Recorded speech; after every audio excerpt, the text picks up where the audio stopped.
Trump a d'ores et déjà perdu la guerre et l'Iran va isoler les États-Unis du monde entier. Et c'est une énorme victoire pour l'Iran, quoi qu'il arrive dans cette guerre. Alors vous savez qu'aujourd'hui va démarrer le blocage donc de tous les bateaux qui transitent dans le détroit d'Ormuz, que ce soit les entrées et les sorties. Un blocage qui est donc fait par les États-Unis à partir de 16 heures.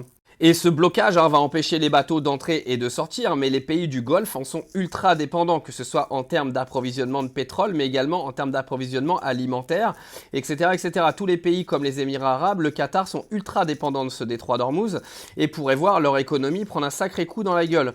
Donc ça, les amis, ça va amener à ce que les Américains s'isolent de plus en plus, parce que depuis le début de la guerre, on a vu qu'au moment où Trump s'est ramené, l'Iran avait déjà préparé de targeter tous les pays voisins et automatiquement, même si aujourd'hui il y a des échos qui viennent dire que les Émirats arabes poussent pour que les Américains attaquent l'Iran, on a vu également de sources sûres que le Qatar va retirer ses bases militaires américaines après la guerre. Donc déjà c'est un énorme échec américain au niveau du Qatar, mais il y a plein de pays du Golfe qui vont se désolidariser complètement des Américains après les agissements de Trump. Ce blocage du détroit d'Ormuz, aujourd'hui, il va amener des pénuries, il va amener des problèmes d'approvisionnement, et automatiquement, tous ces pays-là, ils vont appeler Trump, ils vont dire « Oh gars, t'es gentil avec ta stratégie de vouloir nous aider, mais t'es plus en train de nous foutre dans la merde qu'autre chose. » Ce qui va générer encore plus de tensions entre les pays alliés aux États-Unis et Donald Trump.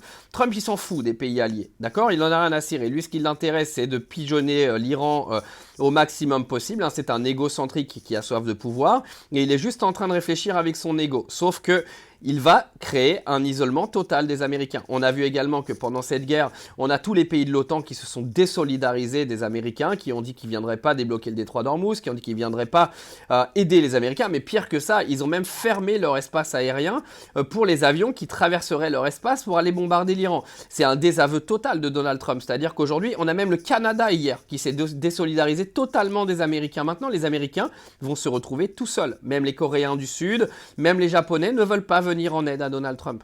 Quoi qu'il arrive, la stratégie de l'Iran, qui a été d'isoler les Américains le plus possible en faisant une guerre économique, elle est en train de fonctionner. Et elle fonctionnera encore plus après le blocage de Trump.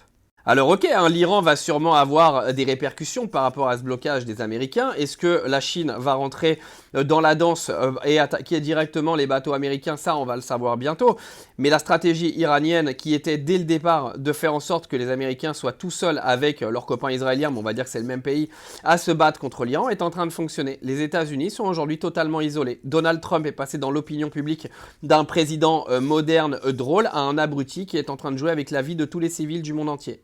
Dans l'opinion publique, les Américains se sont fait retourner, mais également dans cette guerre économique, les Américains sont en train de se faire retourner. L'après-guerre, pour les États-Unis, ne sera plus jamais la même vie. Trump a réussi à faire en sorte que l'Iran et son régime deviennent un pays sympathique et que les États-Unis deviennent un pays terroriste. Et en plus de ça, Trump a fait en sorte que la prochaine crise économique que nous allons avoir est totalement de sa faute. Bravo les Américains.